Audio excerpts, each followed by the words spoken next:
Ladies and gentlemen, boys and girls, welcome to episode 184 of NerdPod Generations. As always, I am one of your illustrious hosts, Steve Taylor, along with the always lovely Al Jetsam. Hello, sir. Hello, friends and enemies. What's going on, man? It's good. It's been good. It's been a good week. Hey, you had a week off? Because I had a week off for my birthday. Do you feel well rested? I do. I feel a lot better. I didn't have to call anybody. I didn't have to work. I didn't look at my work email all week. So I have a big thank you to give when I get back into the office tomorrow. When was your birthday again? What day? Friday, the 27th. Happy belated birthday. Thank you. I am a horrible... For those of you who don't understand, I ask family members, oh, when was your birthday again? I'm terrible with birthdays. I do. It doesn't mean I don't love the person. I just don't know birthdays. I couldn't even guess what your birthday is. And like that's, right now. Yeah. Like in this exact moment, I have no idea what your birthday is. So I would never presume to be like, you forgot my birthday. God. You know, I'm lucky I have a friend whose birthday is 420. And I have another friend whose birthday is 1031. And it's like, okay, that's easy enough. I'll be honest, it's the only thing I miss about Facebook. Yeah. Yeah. I got every birthday. Yeah. I always hit birthdays because I got a notification. Yep, and exactly. It's very funny to see who's still on Facebook because I only got a handful of birthday messages yesterday. And it was all from people in their 60s or older or people who are trying to continue to network. Yeah. And that's it. Yep. Those are the only people still using Facebook. Yeah, no one gives a shit about Facebook anymore. No, I've been off Facebook since 2019, and I haven't looked back because it's toxic. Yeah. It was one of those things where I was getting severely depressed because nobody was liking my stuff. Yeah. And it was like, nobody likes me. It's like, no, the algorithm isn't feeding your stuff to anyone. Yeah. That's why you're getting no likes. So don't take it personally. This isn't one of those like, nobody likes me. But it's so easy to fall into that pit. Yeah. Or you just get off Facebook. Yeah. I mean, I'll be honest. Ever since I'm completely cut off all social media, I think Instagram was my last one. I'm off of everything. And it's the greatest feeling. I'm on Instagram because I have a scrolling addiction. I've actually been trying to think up an app that I could make billions of dollars on, which just allows you to scroll through happy imagery so that when you have that need to scroll someone through will stuff, turn it into porn. And, so right, you can't, yeah. right. I mean, to most people, that's happy imagery. Right? So it's just like, I got the special ladies mode. Yeah. You know, infoscroll lady mode. Yeah. And so, folks, NerdPod Generation 184. That means 183 previous episodes of pure gold. So please go to nerdpodgen.com. There are links on the main page to our most recent episode. There are also links to Facebook. No, I'm thinking Facebook. Not Facebook. Spotify and Apple Podcasts. Fuck Facebook. And also YouTube, because Al graciously uploads clips and full episodes of our video, or not videos, of our audios on... God, I can't even talk right now because I got Facebook on the brain. I'm like a week behind, This too. is the poison of Facebook. I know. I have it in my head now. It gets in you. It's like Hannibal Lecter and Ray Liotta. Yes. You know, that's Facebook is Hannibal Lecter. Feed your brain to you. Yes. And you're like, this is fun. And meanwhile, it's making scads of cash. Exactly. Isn't this great? So Al has been uploading clips and full episodes of our show onto YouTube. So make sure if you go to Spotify, Apple Podcasts, or YouTube, that you subscribe so you can get notifications whenever we have a new episode uploaded. We do like to start every episode with a little thing called What Have We Been Watching, Playing, Reading? I have 4 quick hit movies to talk about, and then we got to talk about a trailer. Well, we're going to get ready going off of your YouTube conversation. Your YouTubes have been the ones that have been hitting. Really? Yeah. No shizer. Yeah, you got 20 hits on your Westerns when we were... Not last week when we reviewed Open Range, the week before. Oh, interesting. When you were just talking about Open Range. You got 20 hits. For all those people that say I'm full of shit, at least I'm full of some gold, too. Yeah, right? All right, so this past week I watched 4 movies. First off, last night with the kids, we finished the Apes trilogy with War of the Planet of the Apes. All right. Love the movie. It's awesome. I guess I didn't have the best memories of it, because there were some parts that I didn't love as much, like the Woody Harrelson. I seem to remember the first time I watched it feeling some like remorse for his situation, and then this time I'm like, oh no, he just is the worst person ever. He's just a bad guy. So he I had don't know a bad what I thing was happen remembering. I don't know if I was remembering his like sad story from Zombieland where he had lost his son, and here his son was just a piece of shit who got the disease and he kills his fucking son. Yeah. And I'm like, oh, you're just a terrible person. No, yeah, Woody Harrelson. I mean, like, that's the great thing about Woody Harrelson. You see him, and he can so easily play good or bad. Exactly. But it was a great movie, and I loved it. And, you know, that I think is... It's got to be up there as one of the most consistent trilogies. Yeah. It doesn't really have down moments. It might... I know the first movie has some couple slow moments. The second one, I think, is definitely the best. Yeah, I think so. But all three are really... B+ or above movies. Oh, yeah. All of them are good. Yeah. They're all good Which movies. is rare in a solid trilogy. Because, like, even the fucking Godfather trilogy, you have 2 A+ and a D. A D. So it's like, fuck, Even man. the Holy Trilogy. I'll be the first one to sit here and say, Star Wars, great. Problematic at times in terms of, like, the story isn't amazing and the characters are kind of washed out. But good. Great. Especially for its time. Considering Logan's Run came out the year before. Great. Empire, great. Return of the Jedi? Depends on how you feel about things. It has moments. It's harder to come out and be like, oh, Return of the Jedi is great. Yeah. It's like, well, it's really good at times. And at other times, you're kind of like, I'm sorry, what's going on right now? You know, it's very hard to have a trilogy. I mean, I remember when the Captain America movies came out and Civil War at the time felt like a really good movie. And it was like, wow, they did it. All three are really good. Now Civil War, you look back on, you're like, well, this is a mixed bag at best. Yeah, mixed bag. But like Indiana Jones. Some people will say it's great. But Temple of Doom is a acquired taste for some. It absolutely is. Not everybody likes that one. And so it's very, when you can say all 3 Apes movies are good, capital G good, that's huge. And I preface this by, folks, if you're listening to this, understand that I consider The Lord of the Rings one movie. Oh, Lord of the Rings. How did I forget Lord of the Rings? One movie. Because it was written as one book. I see it as one movie and not a trilogy. Yeah. Because it is one completely interlocking story without any space in between. All these other ones we're talking about have gaps in it. Yeah. This is a non-gap. This is a one book, one movie. I've always seen it as that, and I watch it as that, or I'd like to. There's no time jump in Lord of the Rings. Even like the moments where in the books there was a time jump, they cut it out. Yeah. I think the closest you get to a time jump would be Rivendell in terms of both times Frodo wakes up. Yeah. There's an undescribed amount of time that Frodo has. But it happens within the same movie, so it's not even like a... Exactly. Yeah. Both times it happens within the body of the film. Yeah. And it's not like 40 years or 5 years. It's like, oh, he was probably out for like 2 weeks or something. Yeah. An amount of time where you'd be like, that's a long period of time, but not so long that you're like, oh, wow, this is an entirely different person I'm dealing with now. That is true. Yeah. So great movie, great trilogy. If you haven't watched it in a while, I had not watched them in a while. It's fucking awesome. Like, I really enjoyed it. Then during this past week, I watched one of my favorite documentaries, which is No Retreat, No Surrender. Oh.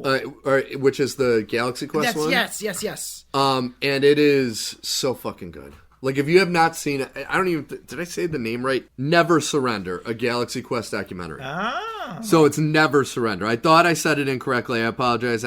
So Galaxy Quest, I don't go as far as some fans that say, oh, it's my favorite Star Trek. It's not a Star Trek movie. It is a mockumentary, or not mockumentary. It is a satire of, like, the Star Trek world type. Yeah, and the concierge. Exactly. And all these things. So good. And the documentary is spectacular. Yeah. And it's wonderful. There's great interviews. They interview everybody. Then they get really down because they talk about how they had the TV show greenlit and then Alan Rickman died. And everyone talking about Alan Rickman brings a tear to your eye. Because it's like, fuck. Like, everyone you could tell was heartbroken that he died. Yeah. And especially Tim Allen, him saying how their first interactions, you know, Alan Rickman was looking at him as just this clown because, you know, here's this classically trained actor and you got Tim Allen who just coming off of Home Improvement, and he's the stand-up comedian who was busted for doing coke. No, trafficking coke, I should say. Yeah. But then there was the scene where he has to explain to Quirk, I think his name is, about like what an actor is and how they're lying, and it was super serious. And he said it right there, and Alan Rickman's like, well, he had his first like acting experience. Well, you know what that was. The other part of that story is what? Is that they needed to take a break after that scene because Tim Allen was so emotionally overdriven by his own performance.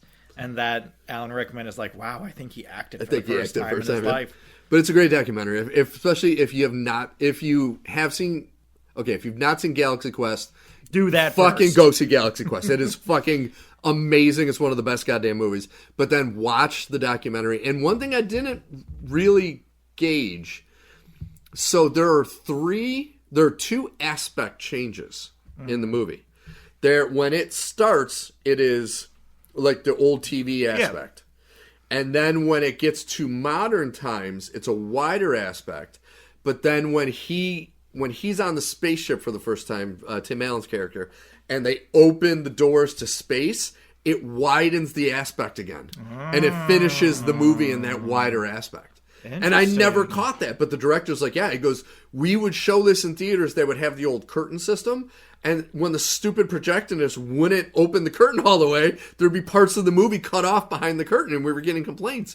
And it's like, dude, that's fucking awesome. Wow. And I never really gauged that. That's cool. So it gets super wide when it opens to that final part. My two favorite things about Galaxy Quest. One, Sam Rockwell is so good. Fucking amazing. He's so great in that movie as a really throwaway role of a red shirt, knowing that he's a red shirt, just really great.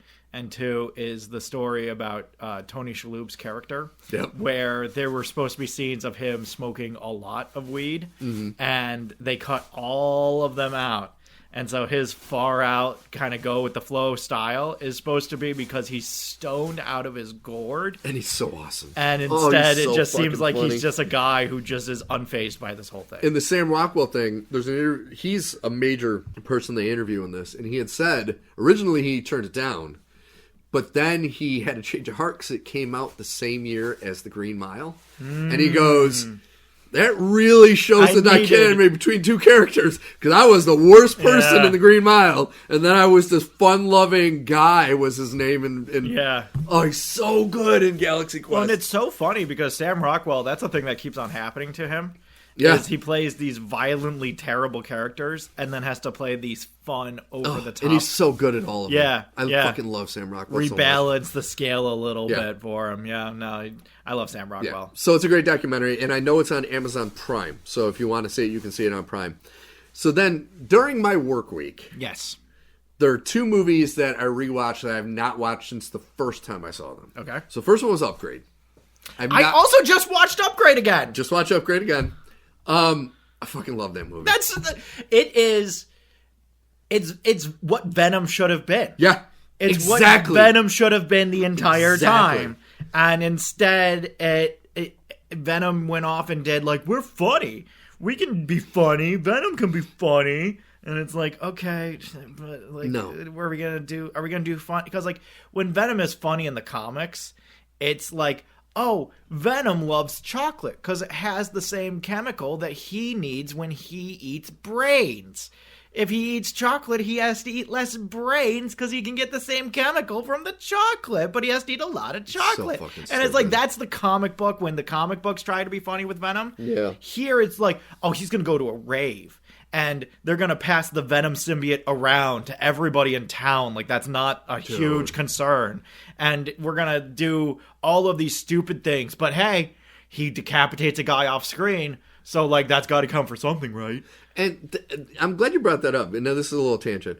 That was one of the major parts of the beginning of the first Venom movie, is that the symbiote does not mix with everybody. No! But for some reason, when Venom goes to different people, they're totally fine. They're fine, and it definitely doesn't kill them. No, they don't die in horrible ways. No, and like, even in the comics, being bonded with a symbiote is a huge deal. Yeah. It's not just like, oh, we're just going to pass him around and the lady from the corner store is going to get him and he's going to ride a cat for a little bit. He's going to be a horse and then he's going to bond with some woman at the club. And it's just like, this fucking sucks, Tom dude. Hardy's, but those movies were so bad. And like, I am so baffled as to how Andy Serkis directed the second one. The only reason I give him a pass is he's trying to get a directing career going, and so usually they'll take almost anything. Yeah. And it's like, it's a big franchise tentpole with special effects, so I could see him going, yeah, let me just cut my teeth. And in that same vein, he's not going to say no to Sony when Sony comes in and says, do this, do this, do this. Yeah.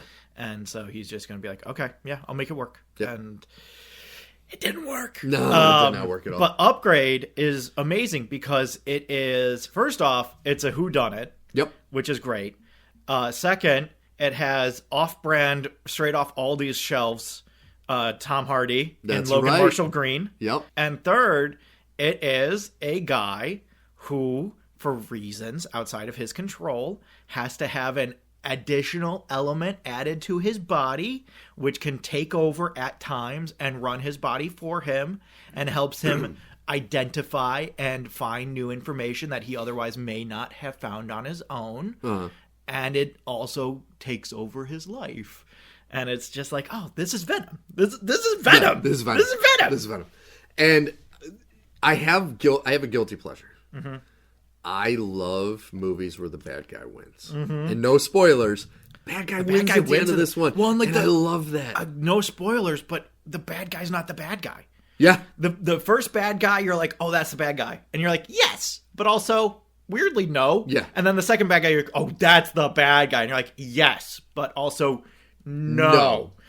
And it's just like when you get to the end of the string, you're like, oh, that's the bad guy. Oh, it's been a long con the whole time. It's been a long con. And I think that's what I love because it is just a dumb action movie, but the payoff is really smart. Yeah. And that's where it kind of circumvents all of the stupidity. And scary. It has like that when you read it in a comic book. Yeah. You're like, oh, the same thing as like when you're watching Black Mirror. And you see something that is just existentially terrifying, it'll never affect you. You'll never have to deal with it. But just the thought of it really messes with you. It was so good. And I was like, you know, and this is one of those palate cleansers when you just need something to watch to just not think. Yeah. And just let the story play out. Let it you don't go. have to really... Because it is one of those whodunits where you're like, I'm not really invested too much in the mystery. No. Because I know it's going to resolve itself and it's fun along the way. But then the resolution is so good. Yeah. That it's like, oh, okay, that's nice. The mystery is like watching a 3D printer in fast forward. Yeah. You know, it's like there's no waiting. Yep. You know, usually you would have to wait like 200 years for this thing to finish printing, but because you can just fast forward, it's just like, oh, and we're at the end of the mystery. Yeah. Oh, it was him. Okay. And I really love Upgrade. It's so good. It's such a good movie. So good. Even weird things like the very opening of the movie where they have a voice reading off the screen and it's a robot voice and you're like, this is weird. This is a weird way to start things. This is a video game. It really is a video game. Yeah. It starts it on a tone of like, this is what the whole thing is going to be. And just, God, I really love that movie. Because I remember this came out the same time as Hardcore Harry. It did. Which I didn't like Hardcore Harry that much. It was all right. I got to rewatch it. That was another one that, gave me a splitting headache. Yeah. Because I had the worst headache because of the way it was shot. Yeah. But then B, where like I got halfway through and I was like, oh, I really like this twist. And then I got to the end of the movie and I was like, I feel like this could have been more. But you could tell they were trying too hard to make Hardcore Harry a video game, where they didn't try that hard with this one, and it was a fucking video game. The way that they isolate the motion of actions on the screen. And so you'll have like what's his name? His name is like Cole or something like that. And he'll be on the ground and it'll steady cam as he rises up off the ground, which is fucking awesome. Or he's doing flips across the room and it's just steadied on him, so the room is spinning around him. Yeah, and it's just like, it's really there's good. some fucking cool ass shit really here, good. Man. Now the final movie, this one I have not watched in a while, and I got such joy from this, and I remember I had joy from this before. The Nice Guys. I love The Nice Guys. Oh my fucking God. I love that movie. It's up there as one of my favorite. Like it's up there for me in recent times with like Kiss Kiss Bang Bang. Yeah. Because you have the buddy cop type of movie and it's got insanely good humor. Yeah. It has good, some solid action scenes, some violence, and the violence is funny. Oh, I love there's two moments, speaking of the humor, that I love of that movie. One is when Russell Crowe goes to talk to Ryan Gosling for the first time. Yes. And he's like, now, what you need to tell your doctor is that you have a spiral fracture of the right meniscus. Bam! Ryan Gosling might have the funniest scream. Oh my god. His like scream when he breaks his arm and anytime he gets scared is fucking hysterical. I love when he finds a dead body and he's supposed to be shouting at the other guy on the top.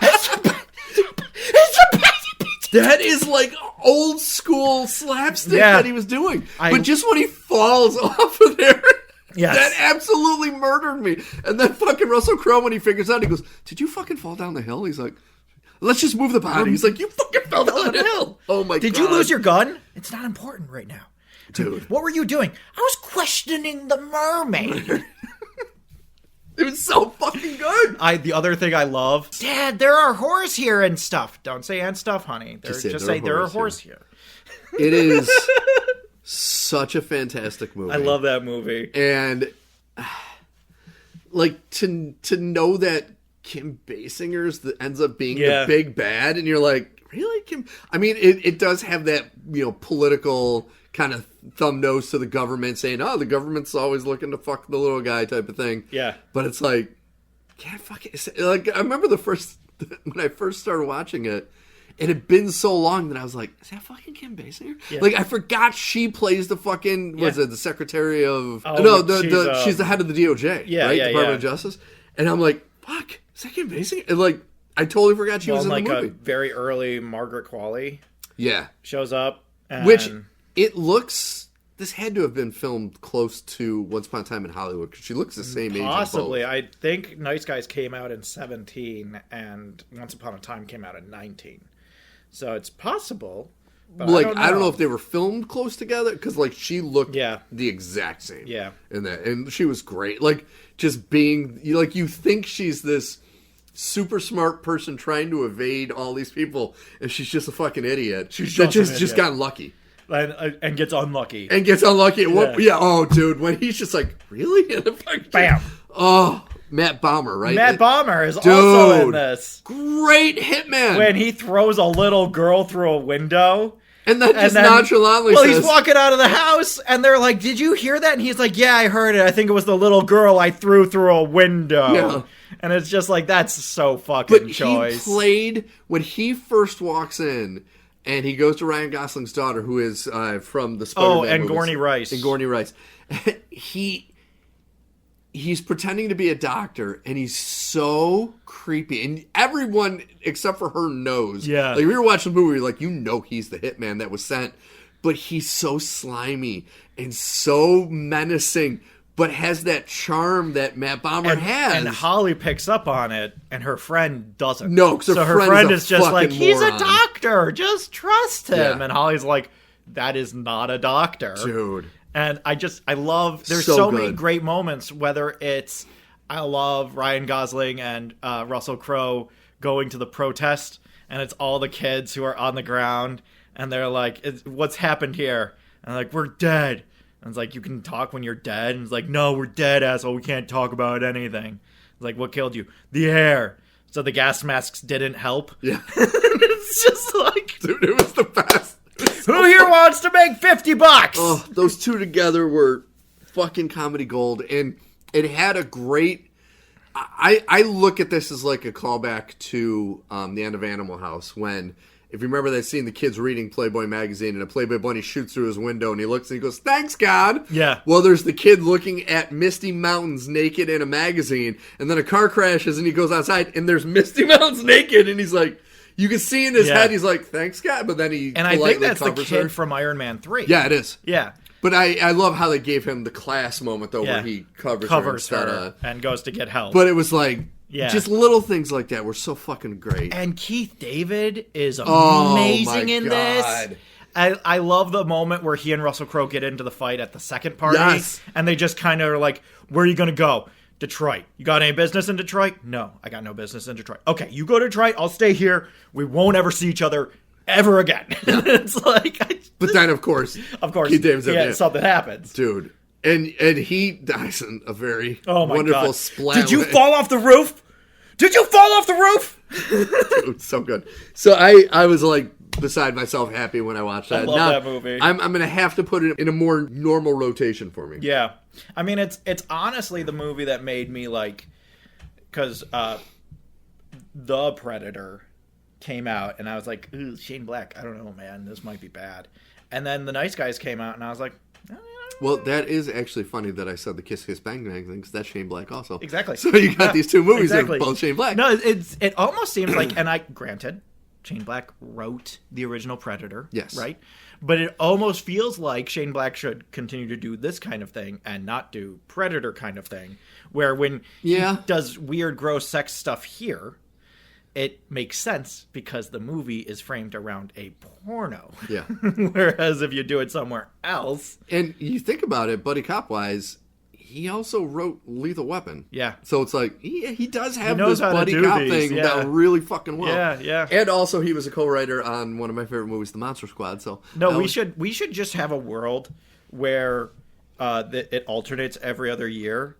Where it's like a Shane Black mystery, a Rian Johnson mystery, a Shane Black mystery, a Rian Johnson mystery. And it's just like two flavors of ice cream, but both are good. Oh, so good. Also, we're going to talk about the Muppets today. Yeah.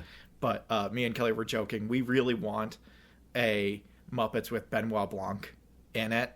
We just really want it. And then, I know it can't happen because he's with Netflix and Disney and whatever. And they're never going to agree on how to split the revenue. Fine, whatever. So Kelly came up with this absolutely brilliant workaround, which is that you do something very similar, but instead of having a New Orleans accent, he has a Katharine Hepburn style transatlantic accent. Oh, interesting. I would love that. That would be interesting. That would be so fucking Daniel funny Craig to could me. pull it off too. Daniel Craig could pull it off. Pull it off.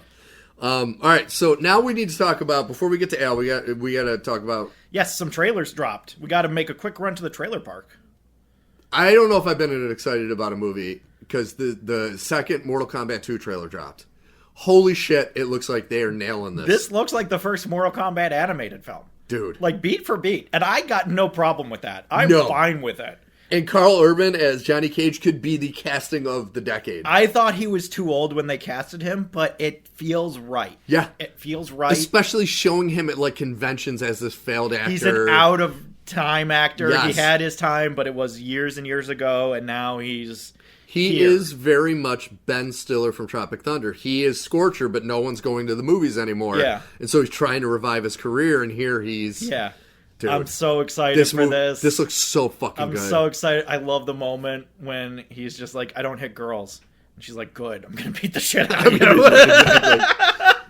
But it's like, in the first trailer, we only had like a short scene with Cole. You don't really see him at all in this one. You see a lot of Johnny Cage, Liu Kang. Like you see the OGs. And they're doing what I was... Because when so many people died in the first one, there was like, yeah, they can bring people back from the dead, but how is this going to impact everything?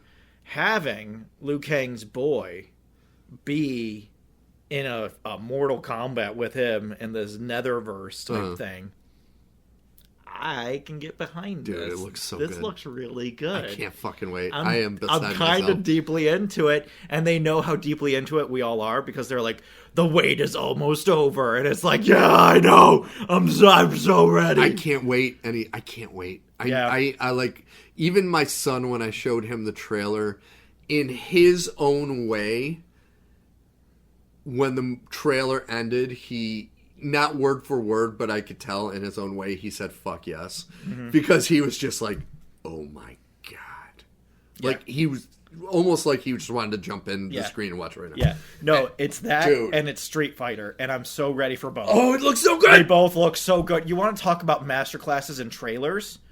Oh my God. Both of those trailers are so insanely good. I don't know if we've talked about the Street Fighter trailer on the show. I think we did. That was one of the best trailers of last year. Yeah. And this is one of the best trailers immediately this year. And I'm curious to see the next Street Fighter one, though. Because it's like, the one thing I'm giving Mortal Kombat 2 over Street Fighter is it's going off of the pedigree of Mortal Kombat 1, which I love that movie. It was a very good movie. And it had the tone that it gives me more hope. That this movie is going to be great, the second one. Where Street Fighter, it's like, okay, I know the trailer looks great, but this is completely unseen by anybody. Like the tone, the true tone of the movie, the true acting, the true directing. No one knows anything about this. What are we going to get? Exactly. So it's like I really because I agree with you. This gives us an idea of what the feel and pace on this is going to be. I'm really interested. The one question I have is just, what are we doing with Sub-Zero? Because there's a few Sub-Zeros. Yes. So we could have the brother, cousin, relation Sub-Zero. We could have the original Sub-Zero, who's a bad guy. We could do a lot of different things. So I'm very curious to see where they go with this. Are there going to be other ninjas? There's other ninjas in the games. I know most Mortal Kombat stuff from the animated films, so I can't just be like, oh, I remember that. But I've seen a lot of these things, and I'm like, are any of these things going to come up later on? Kano is in this. We didn't see much of Sonya Blade. No, little bits. But we'll see. We'll see what that's all about, because she and Johnny Cage have I was going to see, we saw more Jax in the trailer than Sonya Blade. Yeah, so I'm curious, because that's supposed to be a thing. They have a kid together. That's a whole thing. Is that going to be a thing that we talk about at all? Is that kind of seen and not heard? But overall, I think this looks really good. Yeah, it looks so good. This is a step definitely in the right direction. I can't wait. And luckily, it was originally coming out on the same day as Mario Galaxy, but now it's coming out literally the day before my son's birthday. I think it's May 9th. Oh, there you go. And so I said to Ethan, I'm like, there's your birthday present. I'm taking you to go see this movie. But luckily, they separated wisely. Yes. A couple months away from Mario. Yeah. Which actually I appreciate, because I was going to have to weigh which movie to go to, because my son wants to see both. I would rather see Mortal Kombat, but the Mario one we could take my daughter to and my wife could go. So now we could do both. Gemma doesn't want to watch Mortal Kombat? No. Are you sure? Yes. I am completely and totally sure on that one. But yeah, so I'm looking forward to that. Did you have any other trailers? The only other trailer I wanted to talk about was Pokemon. So we'll bring up the Nintendo. Well, technically it wasn't a Nintendo Direct. Pokemon Direct. Which was very, very good. Dropped on Friday. It's some weird, that little Game Boy player with the music. That I don't get. Listen, I'm a big fan of peripherals and collectibles, right? I love those things. I remember when we had those as necessity. Yeah. That wasn't a fun, ooh, and it plays all the songs you like, but you have to plug in different cartridges. That was having a MP3 player. Yeah. That was what having an MP3 player was each one would play one song. And you'd have to go and get a different one, and it would play a different song. And so when I saw that, I was like, that's interesting. I don't know that we as a society need this, but okay. My big thing was when they were like, we made it realistically sounding. And it's like, I would hope so. Yeah. Yeah. Road work ahead. I would hope so. Each, there was it 45 different cartridge. It's this is the most blatant cash grab I think I've ever seen. I don't know about this one, Because there are going to be those super fans that are going to want every one of them. And some are going to be rarer than others. They're going to be $10 per cartridge. At least, probably more. The player will probably be $100. Probably. And it's just I don't know. I love a collectible as much as anybody. That one was nuts, though. But I don't know about this. The various apps, I had the exact same reaction of okay. Yeah. All right. I don't really care about it. It's not really our thing. This is fine. I know some people are really excited about this. I don't care. Yeah. I don't give a shit. And I don't know that you could convince me to care. Pokemon Go has been, or as Hillary Clinton likes to call it, Pokemon Go to the polls, has been out for 10 years now. And that entire time, I think I played for the first week. Yeah. I think I played Pokemon Go 3 times in my entire life. You don't really hear about it anymore, so no, it's very niche. It's very if you know people that are into it, they're very into it. But by and large, you don't see it running around a whole lot like other Pokemon games do. Mm. For the record, the device plus 45 cartridges with songs, only $70. For all of it to combine? For all of it. Oh, wow. I mean, that's not bad, shocking. But that doesn't make it better for me. It's just I don't know. Thank you, Kelly. That's important information, though. No, that's important information. $70. Yeah. Because I thought for sure they were going to be getting. I thought they would all be sold separately, and it was going to be a whole thing. Huh. I don't know. I just feel I feel in the grand scheme of how to farm nostalgia, this wasn't where to start. But fine, okay, I get it. I understand why you're doing it. I just think it's stupid. Uh-huh. I think it's dumb. But that was a lot of the Pokemon games. Was I get it. I think this is stupid. Pokopia. The new Minecraft clone. Everybody and their cousin says it's great. Everybody is hyped. The hype train is running, and everybody says it's great. It doesn't just look great; it is great. But my thing is just like that. Absolutely could be true, and I hope it is, because Pokemon needs an alternate form. Yeah. Other than just the base Pokemon games, which have been drifting further and further away from what a base Pokemon game used to be anyway. Pokopia seems good. I cannot look at the main character. I haven't seen the character creation mode, so it might be one of those things where you can make it much more palatable.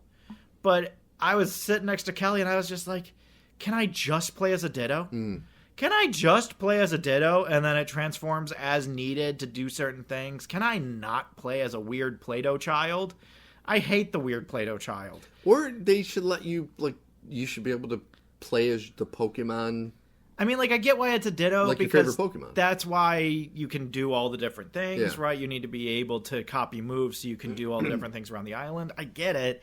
I just don't like the design of the child at all. No part of it. I hate the arms. I hate the Betty Spaghetti long arms. I hate the body. I hate the head being way too big. I hate the look of it. The Ditto face is fine, but not on a child. It doesn't look good. It's just bad. I don't like it. And it's such a barrier for me to be excited about that game. I hope that I'm wrong. I would love to be wrong. But it's the first, second, and third thing I think every time I look at that game is just like... See, and I'm the same as you, because I'm not a Pokemon guy. Like, I've never really played... I know you played a lot of the games. I never really played the games. I did the card game with my son. I look at it as... I want the Switch 2 to be an unmitigating success, so that... I mean, it already has been for its start. But for me, being like, this is going to be my system for the next 8 years. So I want it to be a crazy success, so they keep bringing different games to it. So I'm hoping this is a system seller. Yeah. I know the mainline games will be next year in 2027, but I'm hoping for now this is something that gets people more into the systems, because I'm worried in the next year the price is going to go up, which could hinder more people getting into it. So if this game at this time can get enough people to buy Switch 2s, that when the price does go up, we've already have enough of a base that it won't negatively affect any games coming to the system. That's my hope with this. No, I agree. I hope Pokopia is successful, because I want Pokemon to be more than one thing. Yeah. You know, I wanted Pokemon Snap to be more successful than it was in both of its iterations. I want there to be a better Pokemon Stadium game available. I want there to be better options in terms of, like, an actual fighting game. Yeah. You know, and, like, I know Pokemon has done all of these things, but not with a level of success that is... From an outside perspective, I think that these elements have been successful, but not marketed or emphasized as successful. Yes. Nintendo and the Pokemon Company seem to just think that they're not successful and do not garner enough of an audience to merit interest. Yeah, for them, if it doesn't sell over 10 million copies, it's not successful. Yeah. And it can't be something that can be backdoored into making more money, like Pokemon Go or Pokemon Sleep or Pokemon Go to the Polls or all these other things. Well, Pokemon Snap for me, I think, was a missed opportunity, where if they didn't have it as an on-rails game, like if they had it where you're a character, you create a character and you just run around and take pictures of the Pokemon. Yeah. I think that would have, especially the new one. I understand the limitations of the N64, because that was the original one, right? N64. I understand the limitations of them maybe having to do an on-rails, but with the Switch, where the remake came out, it's like, couldn't you have made it more of an open world and you're running around? And since there's no combat, it's not like you need to... Or even if you're like in a little vehicle or something, but you have the freedom to explore. And there are elements of it where you have to explore. You have to sneak up on certain Pokemon in order to get pictures of them. Otherwise, they'll run away. And it's just like, you can make these games more interesting. And I don't understand why Pokemon goes about a lot of its decisions the way that it does. I watched the trailer for the DLC for... ZA. Oh, the Mega Evolution. And I was just like, what the this is nothing. Yeah. this is nothing. It doesn't add anything to the base game, and B, there's nothing in this trailer that I'm like, ooh, something new.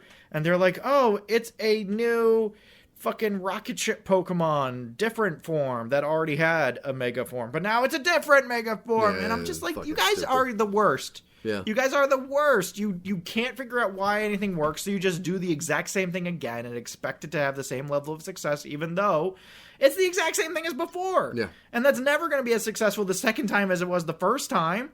So you got to go out and do other more interesting things. You have so many Pokemon that aren't very good that could use a refresher of one kind or another to make them better. Mm-hmm. And people love it when you do that. Why don't you do that more?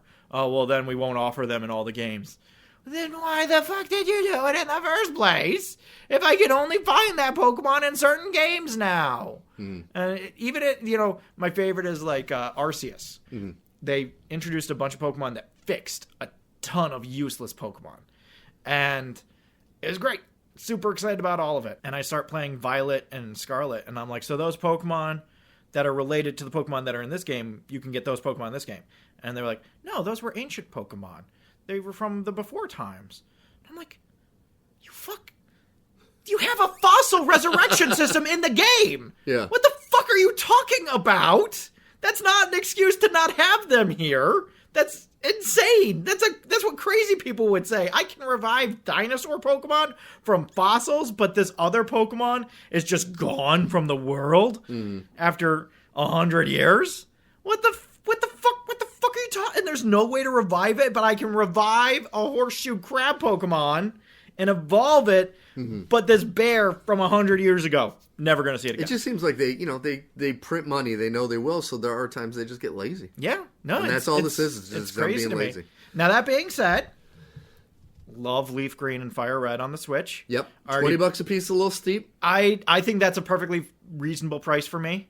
I was happy to pay $20 to play Leaf Green. I've already started playing it. Oh, you have? I've already dug in, and I love that game. So the funny thing for me, this is just tangent, but like Leaf Green was the thing that I always wanted but could never have as a child. Gotcha. Because in America, it's not red and green, it's red and blue. Mm-hmm. And so I had blue, and I loved blue, and blue was great, and I enjoyed playing blue. And then Fire Red and Leaf Green come out, and I'm like, I can finally get Leaf Green, but every fucking store I went to didn't have a copy of Leaf Green. They only had Fire Red. Oh. And so I got Fire Red, and I played through that, and I had a great time.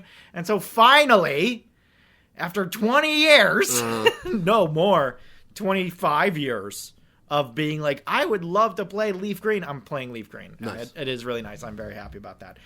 The big thing, yes, going back to the hype train, is we are at a point where nothing matters and we don't have to worry about it yet. It's all dreams, baby. Waves and wins, baby. Yep. Pokemon Waves, Pokemon Wins coming to you in 2027. And I am psyched. I am hyped up. I'm ready to go because I'm not worrying about all the other things. How are they going to ruin the evolutions? We have years to figure that out. How is this not going to play well? Don't worry about it. Well, that's where I think they did the wise move because they showed it as a Switch 2 only game. Yeah. They need to keep it at that. No, I was love gonna the say, Switch.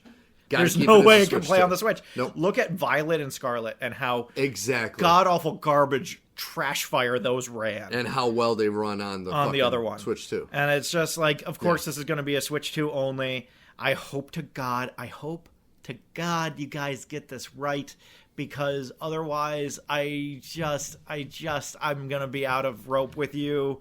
I don't know how you, like, obviously you can fuck this up. You guys find incredible, new, profound ways to fuck things up. But, like, this looks great. Dude, it looked amazing. The look of the game is amazing. The character look is great. The starter Pokemon are all three at this point only possibilities. Like, they're all possibility. Yep. I already have 3 Pombons adopted and waiting in my cart for me. I'm the queen in Bridgerton. I just have bonbons everywhere I go. How do you feel about being able to catch them underwater? Because it looks like you'll be able to catch Pokemon underwater. It won't be the first time. You could do that in Ruby and Sapphire. Oh, okay. The mechanic was that you would have a move called Dive, and Dive would allow you to go through caverns underwater, and certain Pokemon could only be found underwater. I'm always very curious, especially because, like, there's no rule that says that the fire Pokemon can't play underwater. And so there was a lot of like, I'm going to use my fire Pokemon to fight in this underwater cave. What could possibly go wrong?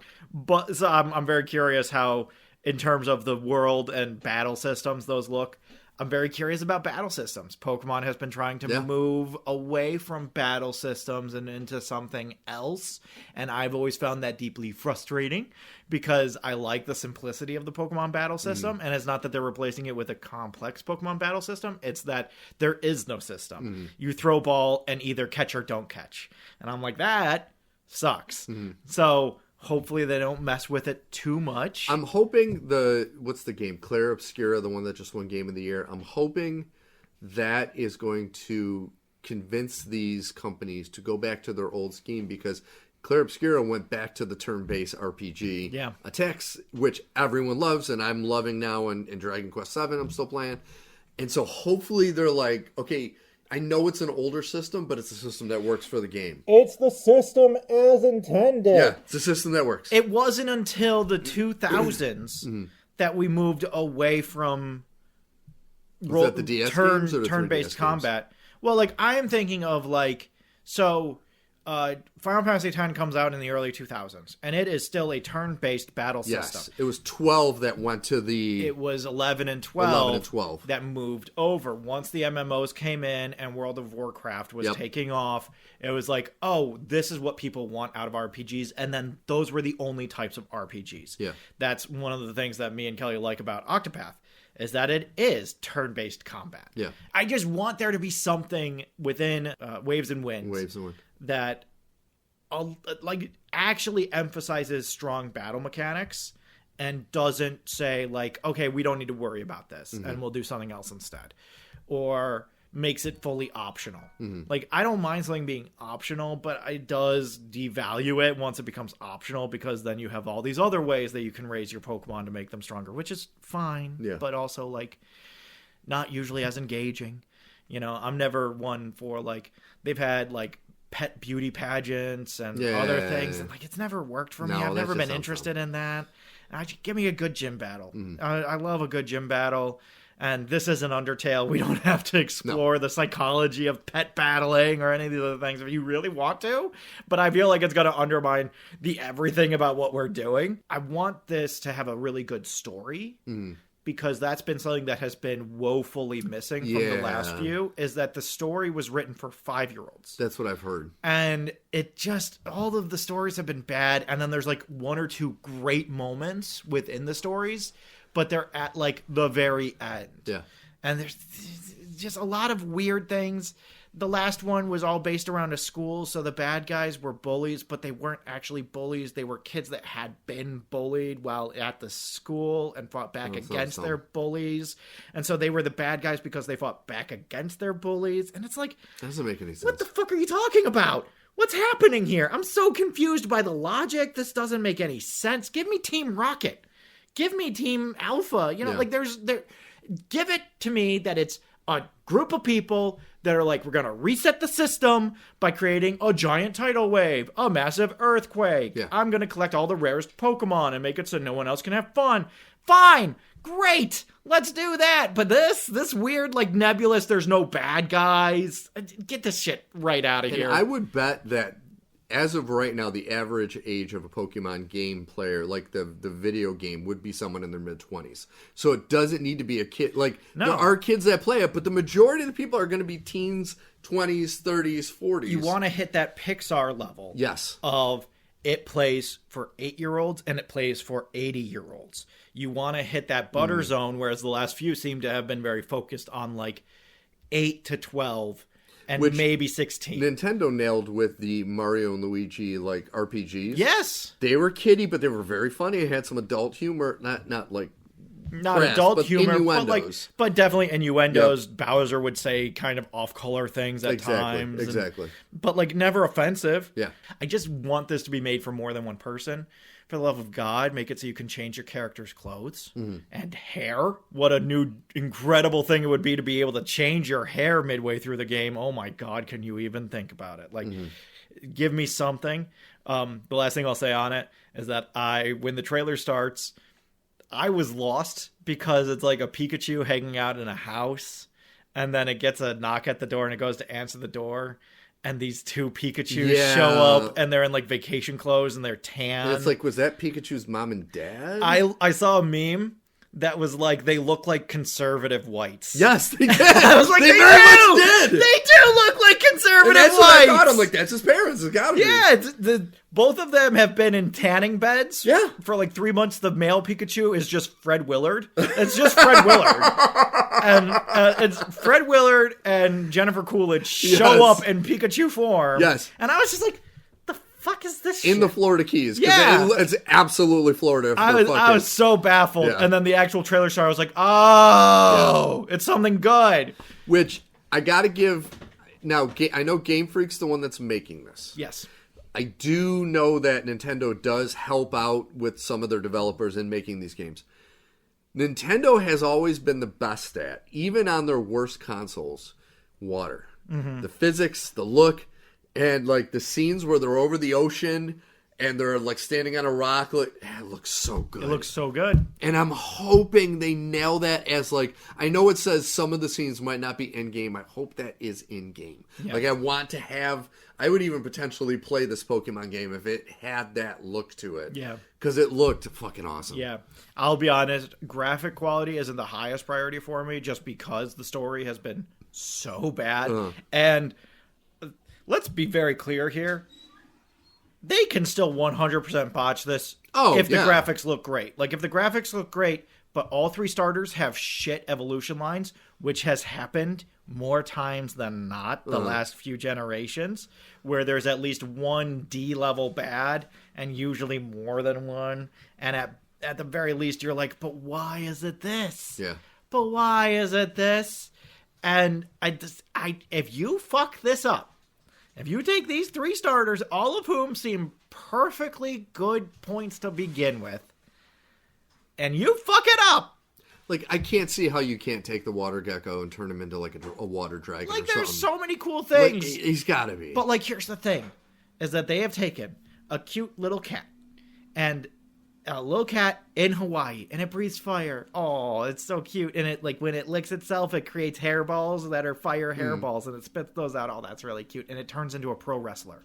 Yeah. And you're just like, wait, well, what the fuck is this shit? It's so dumb. What are we doing? It's so dumb. And it's not even a fighting type. It's fire dark. What are we talking about right now? I was a little wondering why they did the fire cat. I mean, it's a dog, but like four-legged kind of character again. It's like... Well, and I can almost guarantee you it won't remain four-legged, because a lot of the four-legged Pokemon become bipedal at some point in their evolutionary lines. Yeah.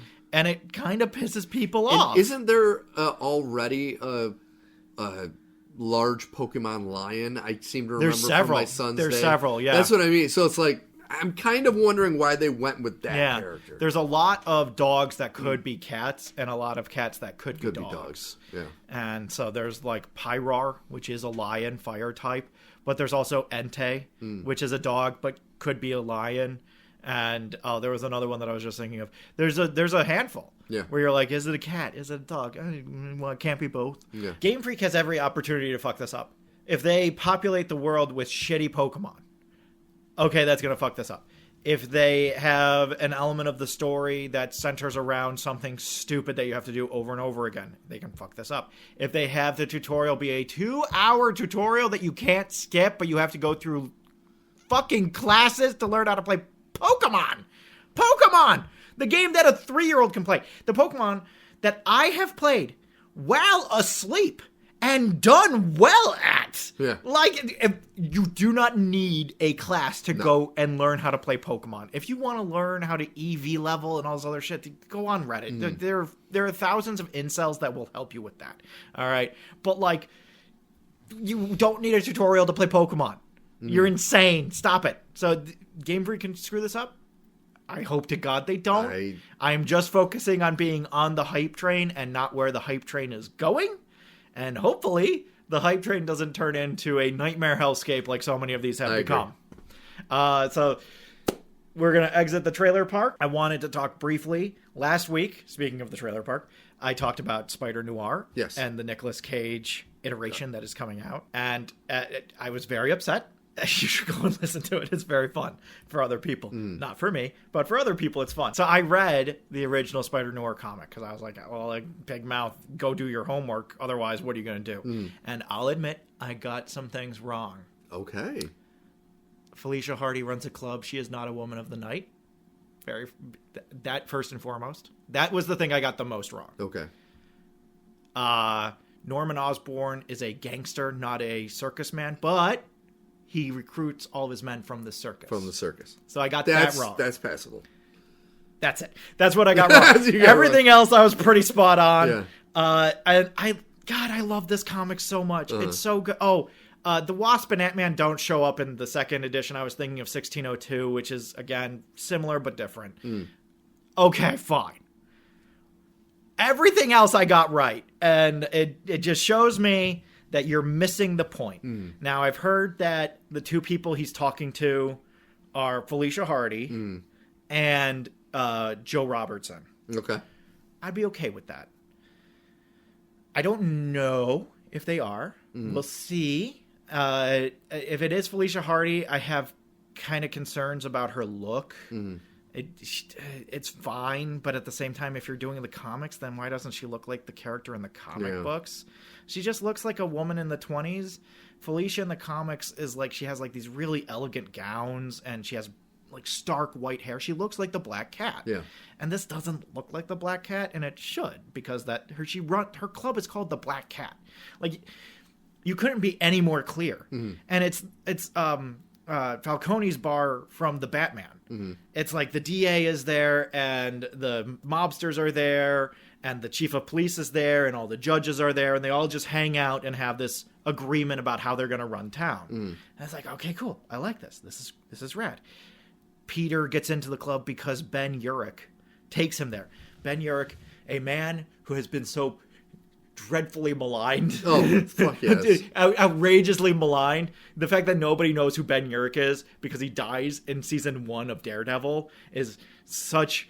It's so fucking stupid. Horse hockey. It's so bullshit. It's like... Because if Ben Urich is such a great character and can do so many different things, I would actually rather have the character here be Ben Urich and not Joe Robertson. Although having him be Joe Robertson is fine too and sets up stuff with the Doc Ock stuff, which again, I still don't think they're going to do. I do not think they're going to make Doc Ock an Aryan menace, which is what he is in the other ones, in the comics. I don't think they're going to have him lobotomizing black people because he has to learn how, and he's going to use the most useless people in the group, and it's all the black people. And it's like, he's not a good guy. I don't think they're going to do that, though. I love Ben Urich in this because he is part and parcel to the problem. And he meets Peter and Aunt May in a Hoovertown style development. For anybody who didn't go to high school history, a Hoovertown were these groups in the Great Depression where when people lost all their money, they would just build shanty towns in parks all over the country. And they were called Hoovertowns because Herbert Hoover had kind of put them all into this situation and left them to rot and, was still only helping the rich people. And 100 years later, same problem. But I digress. We meet Aunt May because J. Jonah Jameson has sent Ben Urich out to find the most heart-wrenching stories in New York to put on the Daily Bugle's front page. And it's very much like, I want them to cry. I want to suck the tears out of their souls. And so he's looking around for all these sad stories, and he meets Aunt May, who is a communist. Oh, my God. And she's up on a soapbox talking about communism. Yeah. And the fucking enforcers show up, and they try and scare her, and so Peter steps in because he's like, I'm not doing that shit. And Ben Urich steps in and is like, don't fuck with him. They're like, okay, we won't fuck with him, but only because you said so. So I was like, okay, what's up with Ben? What's going on with it? None of this is going to come up in the show. No. And it should, because it's awesome. But also, Peter is fucking 18. He is an idealist socialist. He is one of high ideals, and those ideals are all around socialism. and he, everybody who's ever gone to college has met this person at a party. Everybody who has ever gone to college has 100% met this person, especially if you go to a liberal arts school.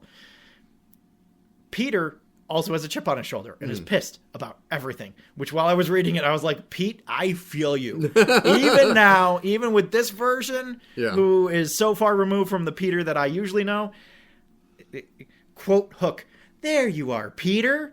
And it's just like, I'm so pissed with you, man. And you find out Ben Urich is shooting heroin.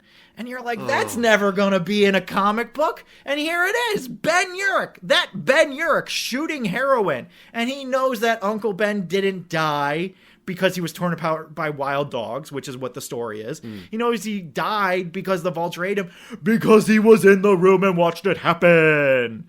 And again, not going to do that because fucking Nick Cage is in his 60s. And he's also not Peter Parker. And I'm just like, why are we doing this then? You have Norman Osborn, who has kind of killer croc disease, where he has scales under his skin.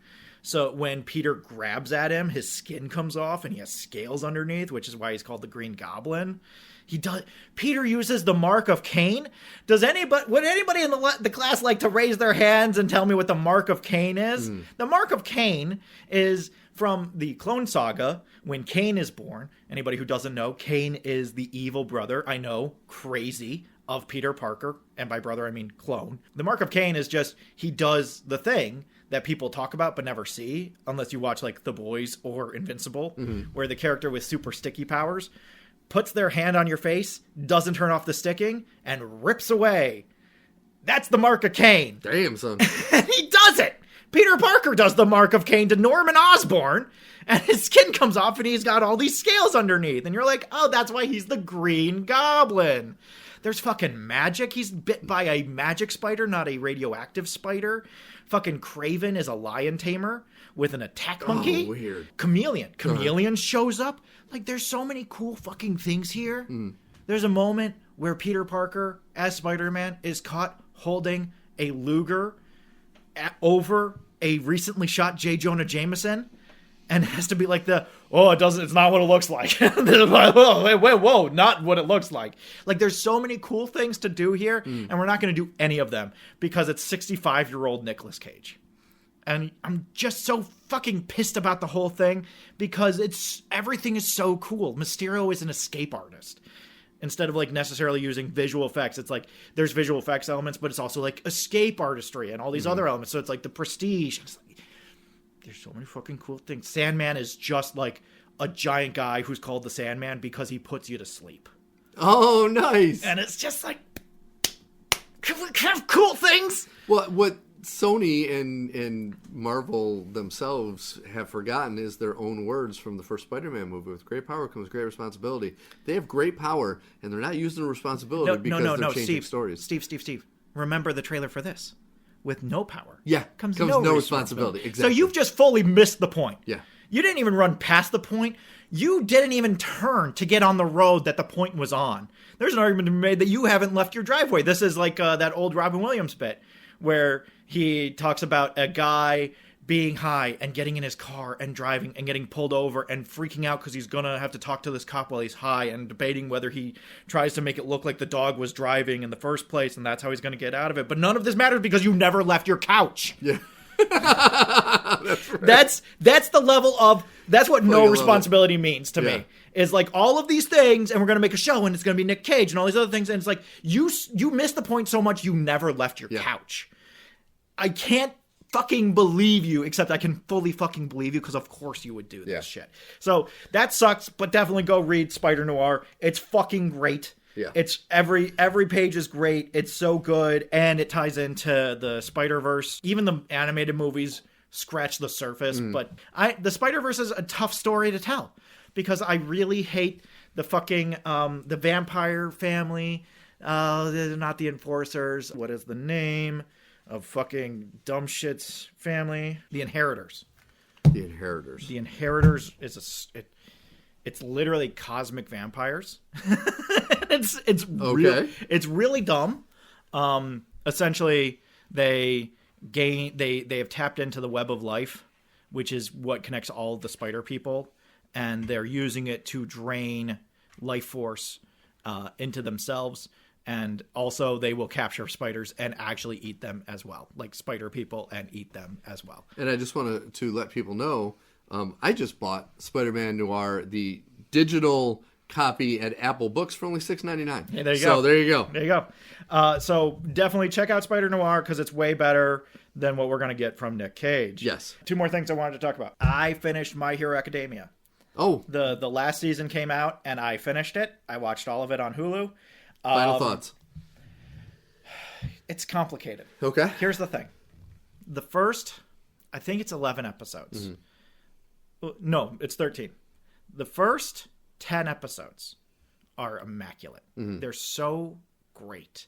And it does all the things you want it to do for My Hero story, where like it has all the characters, it has the fight scenes, but it also has the drama and the philosophy elements of it that really make it impactful of like, what is a hero? What does it mean to be a hero? Where does this come from? What is it?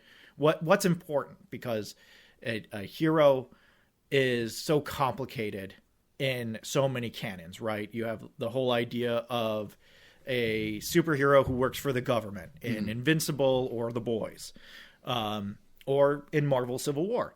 You have superheroes that don't work for the government, which is what I think ultimately is the only true superhero. I don't think a superhero can work for the government, because by working for the government, you automatically are in their pocket. Yep. You know, you remember, Captain America didn't side with the U.S. government during Civil War. Yep. Captain America actively fought against the U.S. government during Civil War because he recognized that this is a way for their power to be utilized by a source outside of themselves for someone else's purposes. Yep. And take all the times Batman gave shit to Superman for working for the government. Exactly. Yeah. So, like, superheroes can't work for the government. Yes, I agree. Naturally, by the basic nature of them, without being in some way muddied.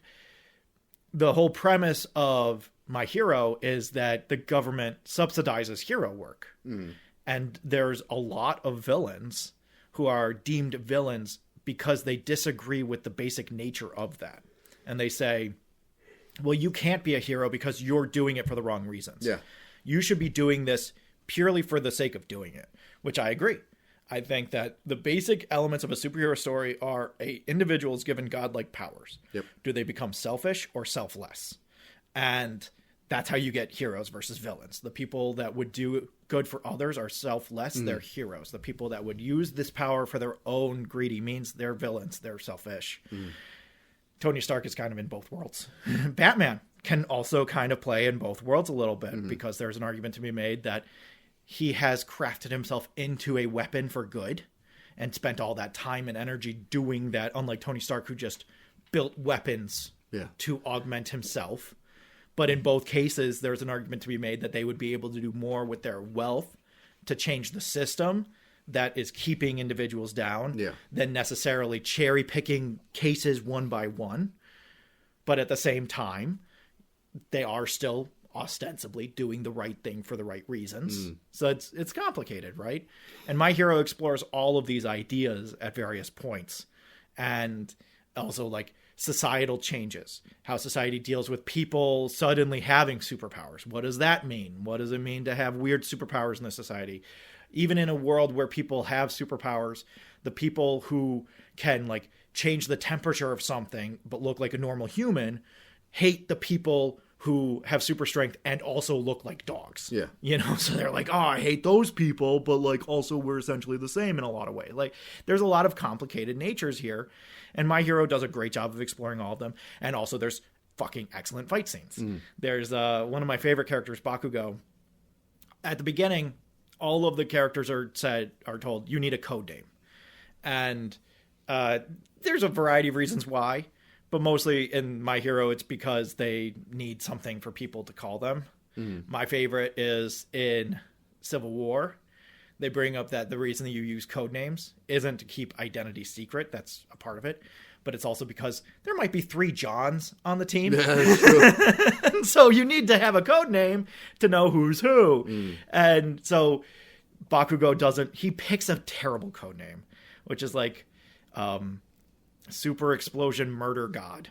Dynamite. That's awesome. And it's just like, that's a terrible name, man. That's a name. terrible name. Yeah. But like, he earns it by the end of the season. You're like, all right. But at the same time, he also at one point goes up to the big villain that has been terrorizing the world for like decades and decades and decades and says, you can't get away from me. I'm the final boss. And I'm like, that's your name. Final boss is your name. That's your name. That's a fucking great name. Final Boss? That's a fucking dope-ass superhero name. So you have all these moments, and they're great, and you're enjoying it, and it's building within the basic structures and physics of the world, and it's awesome. And then in the 10th episode, spoiler warning, the fight ends and is resolved. And you're like, oh, the world-ending fight that like we needed to get everybody together and we had to call the US to send in extra military support to help win this fight is over. There's 3 episodes left. What do you mean the fight's over? No, the fight's over. Is he going to come back? No, he's gone. We're done. Weird. What are the last 3 episodes for? So it has this kind of, we kept on referring to it as a protracted Lord of the Rings style ending where Aragorn is crowned, and you're like, oh, mission's done. No. We go back to the Shire. But instead of the movies, we do the books, where the Shire is on fire. And now we have to get Saruman out. But there's none of that either. There's people in hospitals visiting each other. There's talk of, like, how the world is going to move on, which is, like, good, and theoretically what we would want to know. But it also is, like, you could have done that in 1 episode. You have have 3. Exactly. You have, at one point, we see the upperclassmen graduate that we had met. And it's like, okay, cool. I wanted to see them graduate, and that's fun. But then we see Class 1A, who we've been following this whole show, become Class 2A, and they go on to their second year, and you're like, okay. And they meet the first years, and you're like, is this going to be the show now? Are we restarting with Class weird. 2, even though they just saved the world? Like, how are we restarting?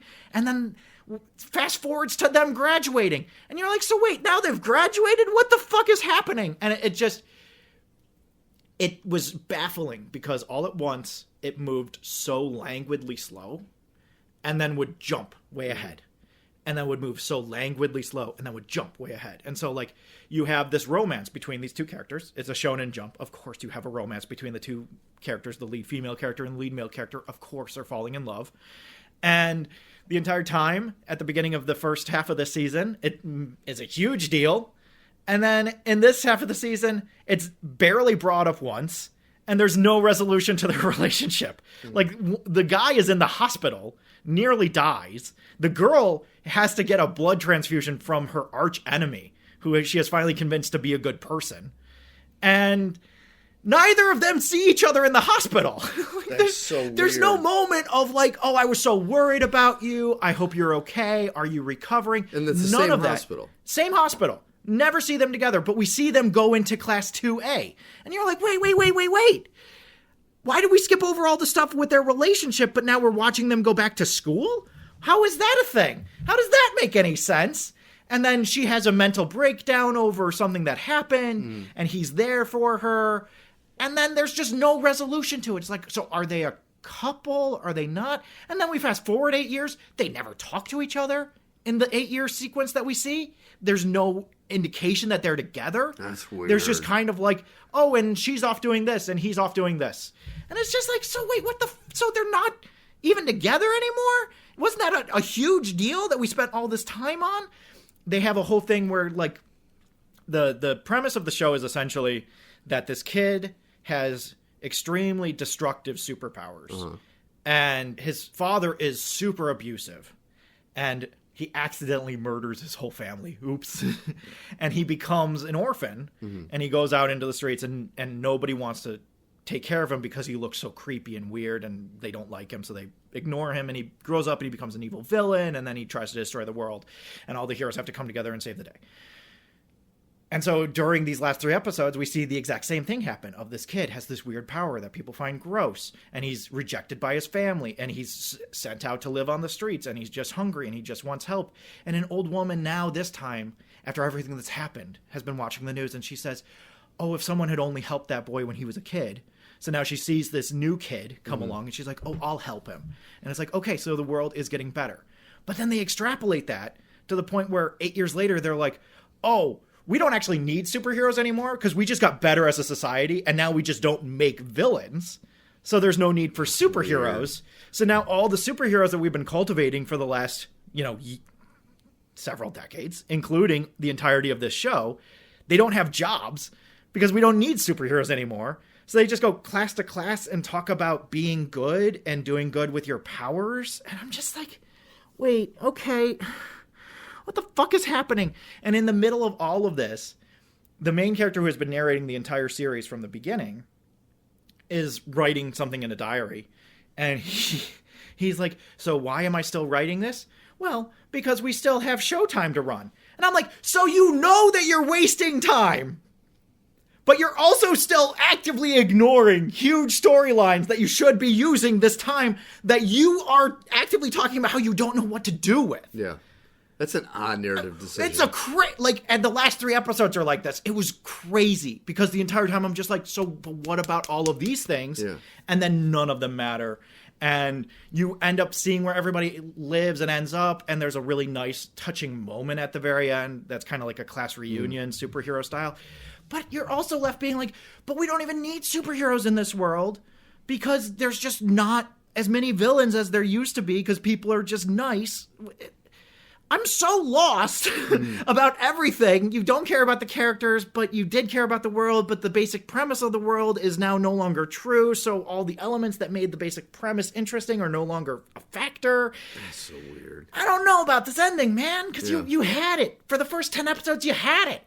And then you get here and you openly talk about not knowing how to end the show, and I'm just left being like, but you have so much time. You have so much time. If Andor had this amount of time, they could have done so many things.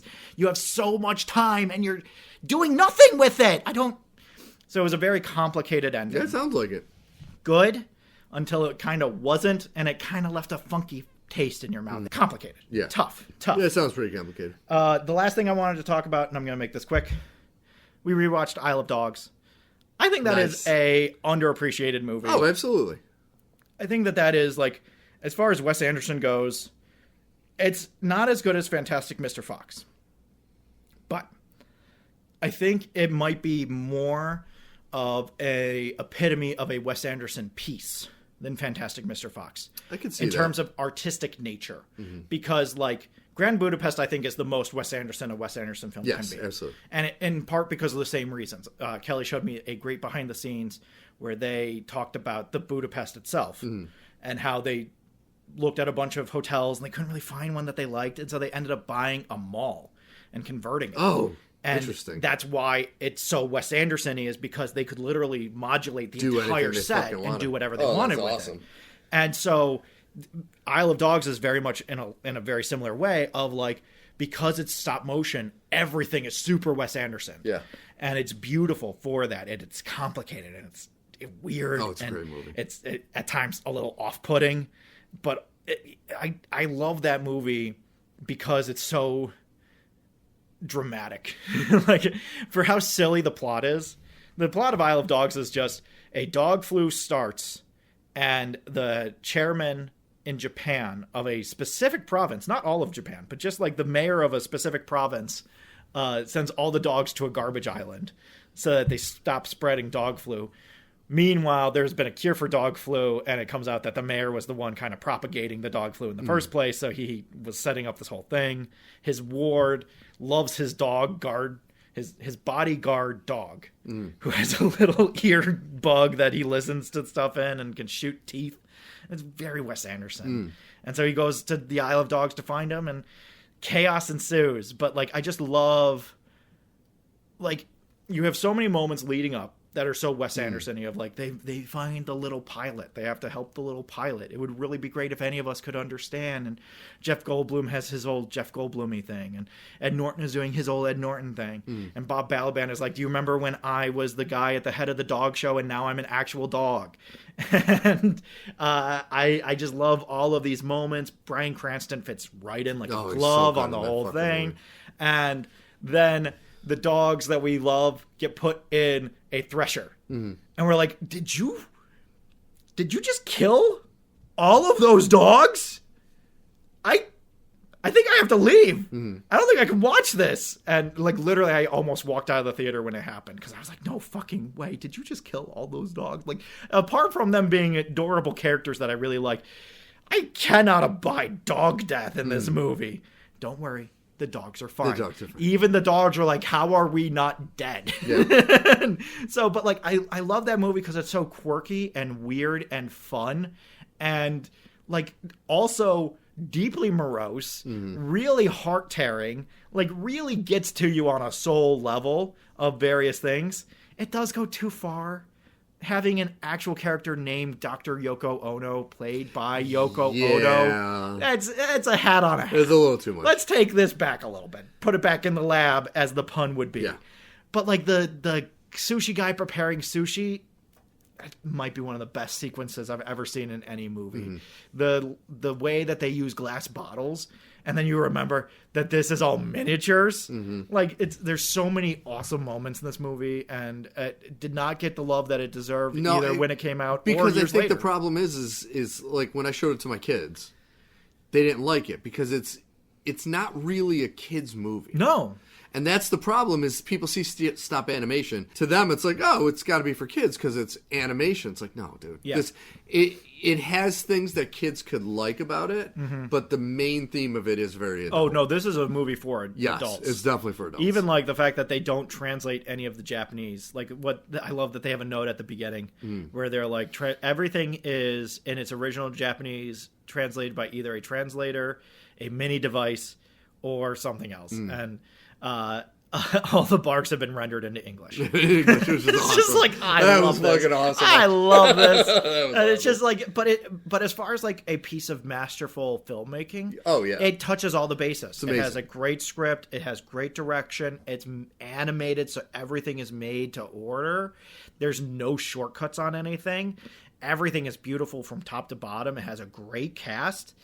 It's just like, everybody should be talking about this movie, and nobody does, and I think it's a damn shame. Like, it's a movie that you could easily take the story, make it live action, make a couple tweaks, and put live actors in it, and it would work. Yeah, absolutely. And that's what's great about Yeah. it. You can't say that about many animated movies. Yeah. But yeah, this one is like kind of what we were talking about, and I'm when you started bringing it up, it made me think about something we talked about recently, which was Kubo and the Two Strings. Yes. Because once again, the same type of thing where it's like, I did show it to my kids. It is my son's favorite movie now. He absolutely adores it. But it's the same thing where it's such a great story that you could put like actual humans and make it a live action, and it would be great. It would be as just long as as you followed the exact fucking beats and storyline of it. And maybe don't cast Matthew McConaughey as the samurai bug.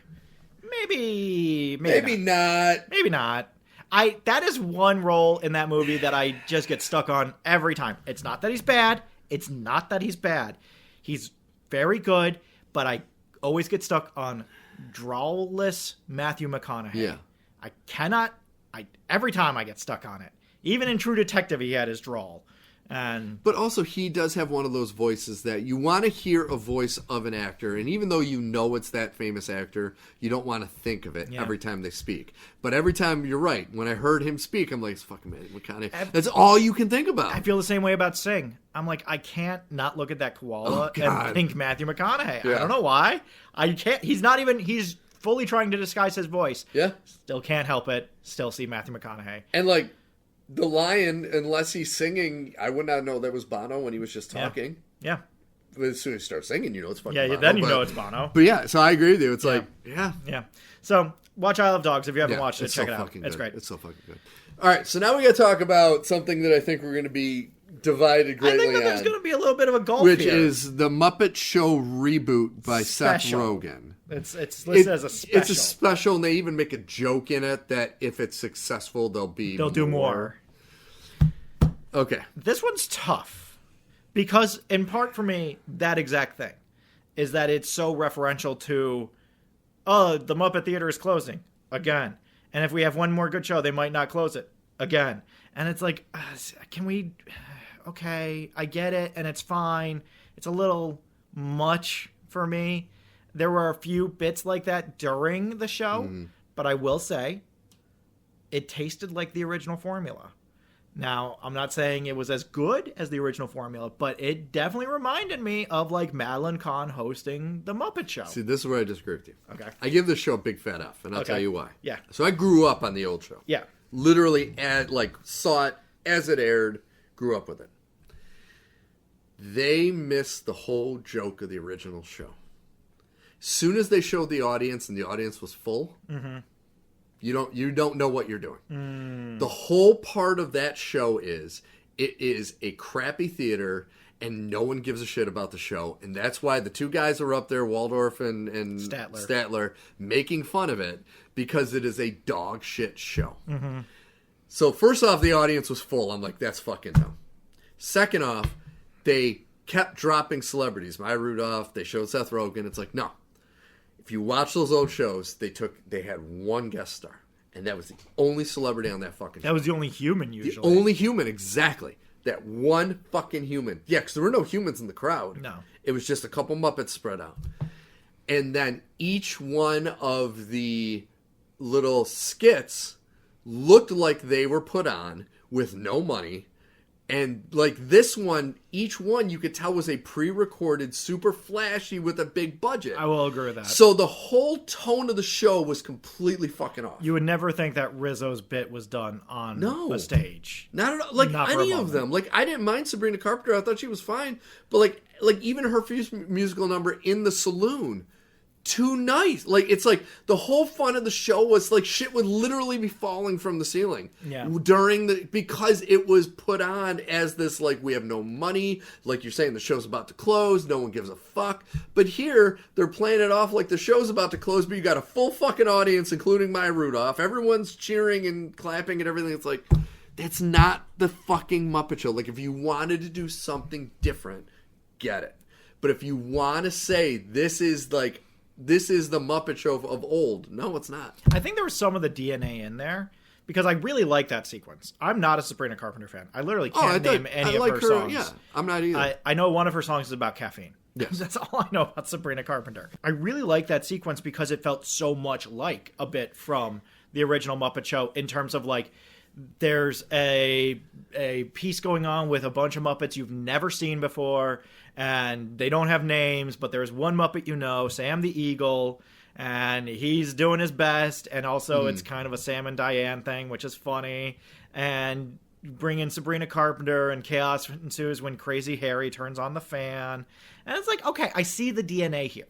I see the through line. There is it's like Jurassic Park before they put in the frog DNA to make the dinosaur. The DNA is there. Yeah. It's just they fucked up putting the frog DNA in, and they created a Fuckosaurus Rex that just screwed everything up. Because like that was my problem. Is I like that sequence. I like the sequence after it where we go behind the stage and there's Scooter and there's Kermit and fucking Robin is there. Like the old days. I love that. The cat, the stupid fucking cat is there. Like everything is great. You have a classic Muppet Show problem. They've overbooked. They've given everybody an act and there's not enough time to get through all the acts. So now they have to get rid of the next act, and who's the next person that's coming along? Oh, it's Miss Piggy. So now we have this whole conflict of Kermit has to hide from Miss Piggy because he doesn't want to admit that he had to cut her part of the show. Okay, cool, great. This feels like a Muppet Show bit. I really wanted to like the Muppet Labs bit. I have a thing about eyeballs, so that was horrifying. I didn't love it, him shooting eyeballs into the crowd. I didn't love that bit. That was fine. And I really hated the Rizzo weekend bit. In a show where the premise is that they don't have enough time and they have to make cuts, I saw the Rizzo bit and I was like, how did this get out on stage?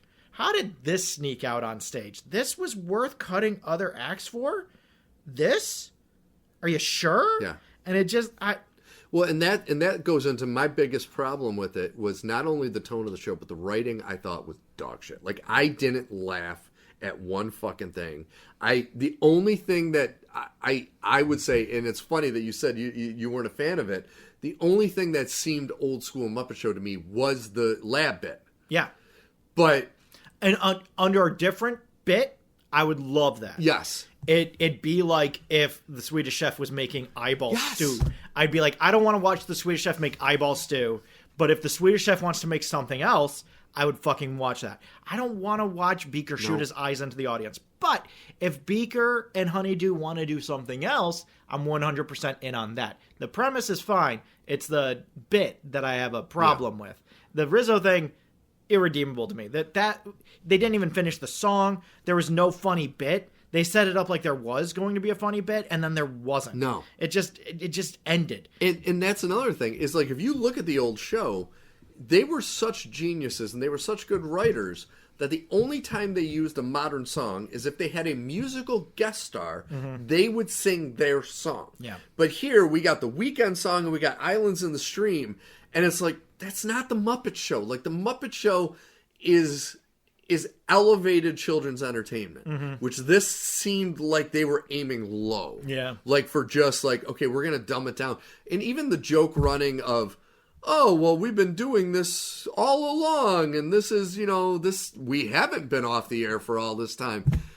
They overplayed that. It's like, you could have just, they threw too much money at it when they didn't watch what made, kind of like the Superman thing with me with Man of Steel, how I hated how Pa Kent dies in a super CGI tornado when Pa Kent just dropped out of a heart attack, has much more, no pun intended, heart, and it's less money, but that's the tone that you're aiming for, and they fucked it up. And to me, they kind of put too much money into this, and that took away from the artistry of the puppets. Well, and you like going back, Superman can save Pa Kent from a tornado. Yeah. Superman can't restart No, Pa he Kent's can't. heart. And that's the heart of the thing. And I just I agree with you in that way. I thought that the Islands in the Stream thing worked when they switched it. So Miss Piggy took over for Kermit. I thought at that point that bit worked. Yeah. Up until that point, I was like, is this like a Little Mermaid thing? What's going on? I thought that overall it was like a 50-50 kind of a thing. Where most of it I liked. I was very appreciative that it had the same flavor and DNA as the original. But, like, there's no real Fozzie bit. The Fozzie bit was, oh, you have to go and fire the next person who's about to go on. And so he has to go and fire Seth Rogen. Okay, this is fine. I love Statler and Waldorf having a butler who gets them things that they can throw at the stage. That's fucking great. Other elements of this, I don't know, Dude, the Seth Rogen and Maya Rudolph parts were like nails on a chalkboard. And every time, like this goes back to the My Hero stuff. Every time they talk about how we don't have time to do X, and then something happens, you're like, so we don't have time to do X, but we had time to do this? Yeah. Why? You can't have the premise be we don't have time, we can only put out our best stuff, and then have B-list material. That's not good enough. I thought the Maya Rudolph stuff was fine, but again, it distracted from what we should be doing, and it wasn't funny enough to merit the amount of time it took. I thought it could have been. It's not a Maya Rudolph problem. It's just something about it didn't work. It was the one bit where a sandbag just falls, and that's what resuscitates her. This should work. It's fine. It doesn't quite land. I loved Pigs and Wigs. I thought Pigs and Wigs was hilarious. I thought the bit where they just bring on Pepe and he doesn't have any lines, but people are still talking to him. Like, he has lines of dialogue and he's like, they just grabbed me and shoved me out here. I don't know what's happening. I was like, okay, this is fucking great. But, like, it shows a lot of promise. It also kind of falls into the concerns I have. When they said that they were bringing this back under Seth Rogen, I was like, well, you went to the right clique in the high school, but you picked the wrong freak. You needed to get Jason Segel. He's the guy that should be doing this, because he's the guy that has a vision, that knows what he wants. He was in one of the more recent that Muppet made movies. the best recent Muppet movie. Yep. This is Muppets Most Wanted. It's not the Muppet movie. Mm-hmm. It's not necessarily bad, and there's some guest stars in it that really help buoy it along. But it's not what I would go to first. I was pleasantly surprised with the Muppet special. I thought it was way better than I thought it was going to be. I was really dreading it, and I thought it was way better than it was going to be. I gave it like a B- because it has really good potential. But I agree with you. Under its current auspices, it needs a lot of tinkering, and you can't have it be strung out. This needs a 6-episode run, not an episode, and we'll see how it does and if we want to do more.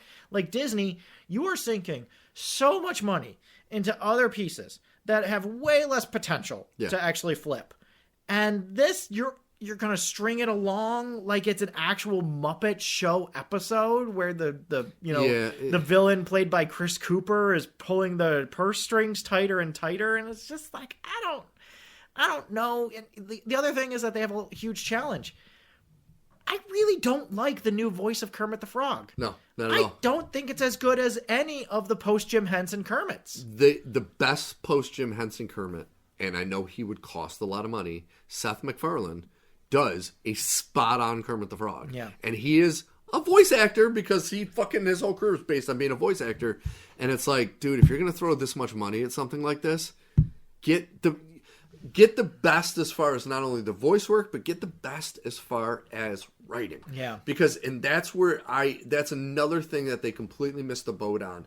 It's like when I was growing up, there were people that watched Sesame Street, and there were people that watched the Muppets. And the reason you watch the Muppets is it had an edge. Mm-hmm. This had no edge.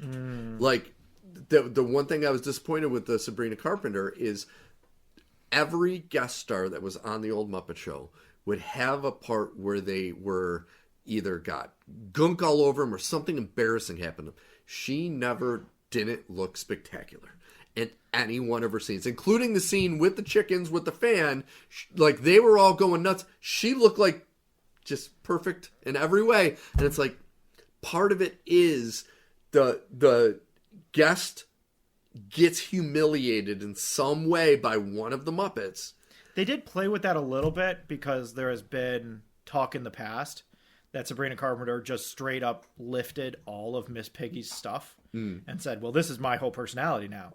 And so they played with that. No, they played with it, but it wasn't... They never... The way that they she humiliated... didn't embarrass herself. The way that they would have humiliated her is by having her admit to Miss Piggy, yes, I fully lifted your entire look. But there wasn't any, like... You're right. They didn't, like, dump anything on her or... You know, she didn't get kids Nickelodeon slimed or anything like that. But, like, in the fan part, like, have her get blown over, and when she stands up, her hair's all fucked up, and her makeup's all... And she has to finish the song looking like dog shit. And it's like, that would have been fucking funny. But she's just standing there with feathers around her, and then there's naked chickens. And you're like, all right. Yeah. That's not what the Muppet Show... Like, I think that's the first... I'm the Spider-Man Homecoming of the Muppet Show. And it's like, if you say, I want to do something that sticks to the original, then you got to stick to the fucking original. Then you can't change shit. Like, one of the other things with the original is they didn't have a wealth of things to put on stage. And a lot of times they were scrambling for shit. Yeah. So to change that completely and we have all these things. It's like, no, dude, that's not what would be funny. It'd be like...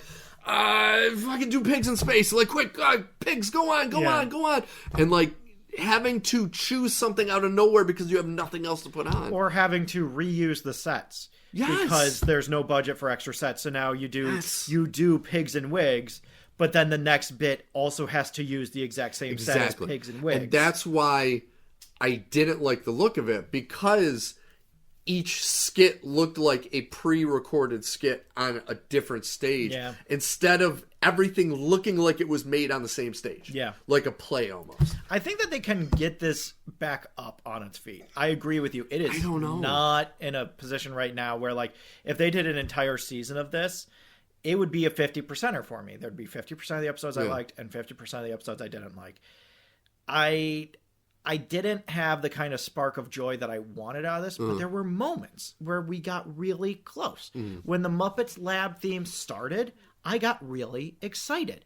When the Muppet intro theme started, I got really excited. That was my only excited part. It was, I think, shot for shot, that original opening. Yeah. So that was my only thing I give them a thumbs up Exactly. on this whole thing. But like they did give us something. Yes. There was a proof of concept in this. The DNA is there.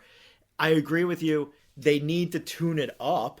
Like I'm still so mad about the Rizzo thing because it is such a vapid waste of time. And it's like 3.5, 4 minutes of the show in a show where they don't have time to do that. And it's a waste. There's no jokes. There's no bits. Yeah. It's not even a good version of the song. So why is it here? Sabrina Carpenter's not here. Yeah. Fucking, what's his name? Claude or whatever his name is manning the electrical circuit, and you think, oh, something's going to happen. And then nothing happens. And No. Okay. And like even the King Prawn, when they brought him in, it's like, it almost seemed like member berries. Like, oh, you remember this character? Do you remember him? He doesn't really have anything to do, but you remember him. And it's like, maybe... See, I like it because I like Pepe. Well, But I like Pepe also. You're right. You're right that the bit was we're just going to push Pepe into the scene and he doesn't know what to do. That's the bit. That was the whole bit. It doesn't take a long time to write that bit. But that's the thing. Is to me, it looked like that was the bad writers they had to write this show were like, we got to put Pepe in here somewhere. Let's just push him in. Oh, Yeah. And it's like, okay. But it felt, I don't know. Yeah. I don't have any faith they could do it because I look at this as another Disney bought property that they have no fucking idea what to do with, and they will just ruin it regardless. Ever since the turn of the century, Disney hasn't known really what to do with the Muppets. No. The only reason the Muppet movie, not the 60s one, the recent one, was so good was because Jason Segel came in with a ready-made script, knowing what he wanted, and said, hey, bam, Yeah. let's just make this. And they said, okay. And they made it. And it was great. And it got nominated for a bunch of awards. And then Disney said, we can do it ourselves. We don't even need an artist to do this. And they made Muppets Most Wanted. And they were like, Ricky Gervais, Ty Burrell, Tina Fey, everybody, let's go have a party. And you're like, this is fine. We're going to do the bit where Tina Fey says lights out and then trips on something because the lights went out. And she has to put on the lights again. And she's limping. Okay, it's fine. Yeah. We're going to do the bit where Ricky Gervais is rude to somebody, but the person he's rude to is a guy that looks exactly like Kermit the Frog, but he has a mole and a significantly different voice. Okay. And it's just these bits that with a defter hand may have worked don't work here. So that bit with Rizzo may have worked with a defter hand, but it doesn't work right now. I think a lot of the show kind of fell into that, where if you have a different creative head behind it, you can get it to work. But under current circumstances, I don't know that this all works cohesively. I think you need to bring it back to Muppet Labs and run it like 5 or 6 more times. Yeah. And that's why I'm so frustrated that they just were like, do a pilot, see if it works. And it's like, no, that's not a good enough way to measure if this is going to work, because like you could tell me right now after this episode that next week they're going to have Michelle Yeoh on and there's going to be a whole bit where she and Gonzo keep on doing different fight scenes from different eras in her career. And I'd be like, yeah, let's fucking go. But like, if it also has bad music videos and bits that don't land, I'm going to be kind of like, I don't know about this. I have to look this up because I don't think he has any connection to it. A rainbow connection? I would have gone right to Frank Oz, who's 81, he's still alive. He's kicking around. And said to him, we need you as like the creative director. We need you as a this. showrunner. Yes. You don't need to do everything, but you need to be the vision. You need to tell the writers how they need to write this. You need to say how this needs to look, how this needs to be, because you were the only OG left from that fucking show. And you're Miss Piggy for fuck's sake. And Fozzie. And Fozzie, like all these other Dr. voices. Teeth, like so many people. And it's like, I don't know. Yeah. I don't like it. I have zero faith going forward that they're going to be able to do jack shit. I would have been in the exact same boat if I hadn't gotten some of the flavor off of some of those bits.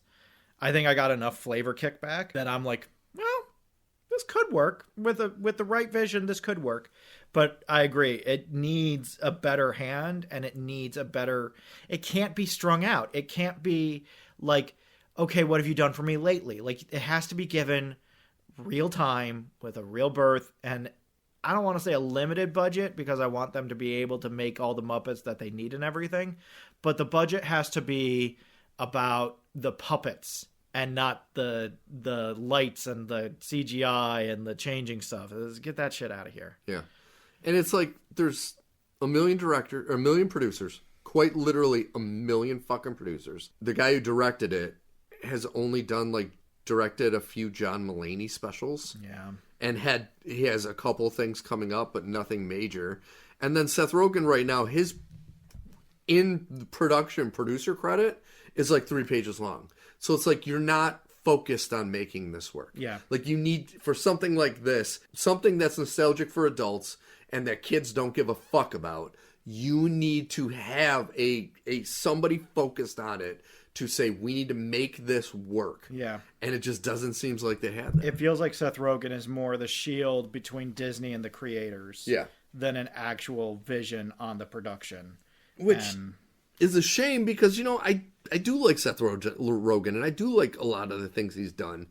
And I would, he has that edge to him in a lot of things he does where I would feel more, confident, like, okay, maybe he knows what he's doing. But after watching this, I'm like, either he had no input or he has no fucking idea what the hell he's doing when it comes to this property. Yeah. But, once again, my kids liked it. So if they're making it for kids, fine. They fucking liked it. Hey, it's just another one on the pile that used to be for us but isn't anymore. Yeah, and it's sad because the old one, oh man, back in the day. That used to be for us, even though it wasn't for us, but it could have been for us. Best. Because it was old slapstick. So even though the adult jokes were over our head, the fucking slapstick in it was so perfect. Yeah. It's so fucking funny. I don't believe Miss Piggy did a hi-ya. I mean, she knocked the door down to Sabrina Carpenter's, but that's it. Yeah. She didn't hit anyone. And it's like, dude, I know you don't want violence in anything anymore, but it's a fucking puppet pig. She can hit people. And she can fly through the air and kick people because it's a fucking pig It's not puppet. that big a deal. It's a puppet. That's the character. That's why it's funny. Yes. Because it's a puppet. Yes. When she hauls off and hits her frog boyfriend. Or just like, there have been so many moments, like I think back to Muppet Treasure Island. Yeah. Where she comes in and she doesn't sword fight. She just beats the shit out of the pirates. Yeah. Like, and it's just guys flying all over the place. Puppets, men, anything in between. And it's just like, this is great. Dude. Also, speaking of puppets and men and anything in between, no Sweetums? Yeah. No Sweetums? No Swedish Chef. No Sweetums? Are you kidding me? And you go back, if for those of you listening who have not watched the older Muppet movies, go back and watch The Great Muppet Caper. Oh, yeah. That is such a great fucking movie, but it is made for adults. Like, that's who the Muppets were. Like, they could have the fun kiddie moments, but the humor was not dumbed down for kids. No, they did the Pixar style before Pixar. Yes. Where kids can watch it and enjoy it, but they won't get half the jokes. Yes. The adults can watch it and will get all of the jokes and will enjoy it just as much as the kids do. And when there's a joke that a kid doesn't get, a pig slaps a frog, and that any kid will laugh at that shit. Yeah. And that's how they do it. And it's like, I don't know if they're just so worried about, offending somebody or doing something that they think the parent might be like, oh, I can't believe you let my kid watch that. It's like, there is that fine line. And they did walk that with the old show, but they never got like... Oh, yeah, the old show still has, like, warnings now beforehand. Yeah. Where they're like, hey, there's fat jokes in this. Hey, there's some racist humor in this. Yeah. Like, it was not a clean show. No, it wasn't. But it's like, you don't need to go that far. No. But you need to keep it in that tonally. You can still play in the mud. Yeah. I'm not saying have racist jokes, but you can still play in the mud a little bit. Yeah. Especially if it's at the expense of other people. Like, I don't know. We'll see. We'll see what they do. Like when I showed... But that's the thing, though, is I think most parents now, they are getting into that mindset where it's like, I don't, this is offensive, and no, okay. There's a difference between something that is offensive or you're offended by it. Mm-hmm. But the only reason you're offended by it and you don't want your kid to watch it is because you don't want to explain to them. Like when I showed my kid the Monster Squad, when I showed Ethan the Monster Squad, in the beginning, the kids blissfully used the term homo many times. And I had to say to him, listen, some of the terminology you're going to hear, you just can't say anymore. And it was normal back then. It's not now. Mm-hmm. But I had that conversation with him. Yeah. Where it seems like most parents don't want to have that conversation anymore about anything. And it's like, I'm not saying go that far with these jokes, but if they push an envelope to a point where it's like, I don't understand that. As a parent, you got to be able to say, oh, listen, you know what? I'll explain it to you in a couple of years. Yeah. Or if it's easy to explain it off. Yeah, well, and like it's funny because I agree with you. The issue is that Disney is writing this like they're interviewing a babysitter. Yeah. Not like they're writing a show. And this is supposed to be made in such a way so that parents can turn it on and walk out of the room and leave their kids to watch it. And they know nothing bad's going to happen because the kids are watching the Muppets. And it's like, okay. But honestly... But can we have like a little bit of something? Some of the best conversations I have with my son is when he sees something that either A, he shouldn't see, or he just gets confused by, and I explain it to him. Mm-hmm. And once again, I think a lot of parents nowadays, they want to skip that part. Oh, yeah. They want everything to just be so easy. It's like, no, because then you have a sheltered child who doesn't know shit. And I'm not saying show him fucking Django Unchained. You know what I mean? Don't say that. And they'll be like, well, let me explain to you the N-word. No. Yeah. But it's like, you can show them things from the past after, like, I rewatch everything before I show it to them. Because I'm like, okay, can I explain these things? And a lot of the old stuff you can. Some of the old stuff you can't. I'll never show my kids the song. I don't even think you can find a Song of the South, right? Disney might still have it on Plus. But yeah, but I don't know. I don't know if they do. Plus. They definitely have a big thing ahead of it that's like, hey. But like most of the great 80s movies, like the kid ones, they say things that, I mean, the Truffle Shuffle. Yeah. That's bullying and body shaming and all that, but it's like, you know, he laughed his ass off, and I'm like, but you understand that that's not nice to do. And he's like, yeah, I get it. But that's what I'm saying, though. It's like... Well, and you also get into the tricky thing of it's kids and their friends, and it's not necessarily everybody that's making him do the Truffle Shuffle. It's Mouth making him do the Truffle Shuffle. Mikey we doesn't don't know how like Mikey it. feels about all this. Exactly. But it's like... have that conversation, but because of the fact that people want it, like you said, to be able to leave the room without anything offensive happening or anything that their child might even have to having ask to a question worry about anything happening, then it's not entertaining anymore. Yeah, you know that you gotta take chances, and you might fuck up. You might do, like, I think everyone knows now. You don't say a bunch of words about people. No. I think everyone knows those words now as far as show creators. Yeah. So still make something that pushes the envelope without including that You shit. can have edgy humor without derogatory statements. The two are not the same thing. You can have something that's edgy and a little dark. Like, I made a bit with my family, right? We were talking about the Bills. And I joked that... I would rather go to the hospital because we were winning by so much than go to the hospital because we were losing. Because the joke is always the cardiac kids. They always keep their fans on the edge. And I was like, I would so much rather be like, oh my God, we're up by 50. Holy shit, I can't feel my left arm. Call the ambulance. Like, that is a tasteless joke, right? Yeah. But at the same time, it's like, it's generally offensive. Yeah. It's generally offensive to anybody who's had heart attacks, right? Yeah. It's not specifically offensive. Well, one of my favorite interview with Bill Burr, he was talking about, he did a joke about a car accident. Yeah. And a woman came up at the end and said, I was so offended by your joke. And his response was, well, I didn't know you were here. And it's the truth. It's like, anything can offend anyone. If I had known you were here, I wouldn't have told it. Yes. Yeah. And it's like, I can say...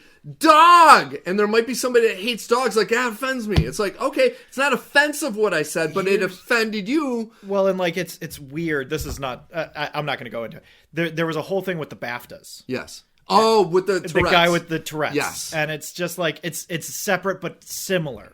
Of like, if you don't know the story behind that guy, it's very easy to be offended by what happened. Yes. At the same time, if you do know the story behind that guy, you've suddenly become the problem if you are being like, oh, he shouldn't be allowed in here. He shouldn't be allowed to come to events if he's going to do that kind of thing. It's like, he doesn't have control. Yes. There's nothing he can do about that. And the movie based on his life is being honored at the British Film Society. Yeah. So like, yeah, I think he kind of should be here. And you know the best part though? The same people that were offended by him yelling those words are the ones that applaud Will Smith for winning an Oscar after he slapped Chris Rock. Yep. And it's like, you fucking hypocrite. Don't you dare get on a fucking soapbox for that when you were applauding somebody who quite literally physically assaulted someone just an hour before. Yeah. And these same people. He's coming back. Will Smith is trying to start his comeback tour. Nope. He's going to be like Mel Gibson. He's going to be in like 10 movies a year and nobody's going to see any of them. Yeah. Well, Mel Gibson's just crazy as shit. That is, still to this day, the best celebrity lampoon that South Park ever did was the Mel Gibson one. Because, did you ever see that? I did, but it was so long It was ago. The Passion of the Jew. Mm-hmm. It was after Passion of the Christ came out, and they went to get their money back from Mel Gibson because they said the movie sucked. And he is just fucking out of his mind. And they got, like, his face and just superimposed it. And he's just in his underwear, like, throwing poop at people. And it's like, they got that long before, but they knew he was just out of his fucking mind. Yeah. Will Smith, I just think, is not a good actor. He's not a good guy. No, he's not a good person. He's not a good actor. No, he is extremely entitled. Yep. He is a nepotistic king. Yep. He thinks that anybody who has ever had a cup of coffee with him should be given anything and everything they want. Yep. And anybody who says no to him is evil, vile, and deserving of abuse. And it's just like, dude, you aren't that good. No. Let's be real here. It's been a long time not that good. since MIB. It's been a very long time. Well, and like there was a long time where he just played himself, and then he can actually do real acting. You know, Adam Sandler tried to do this around the same time.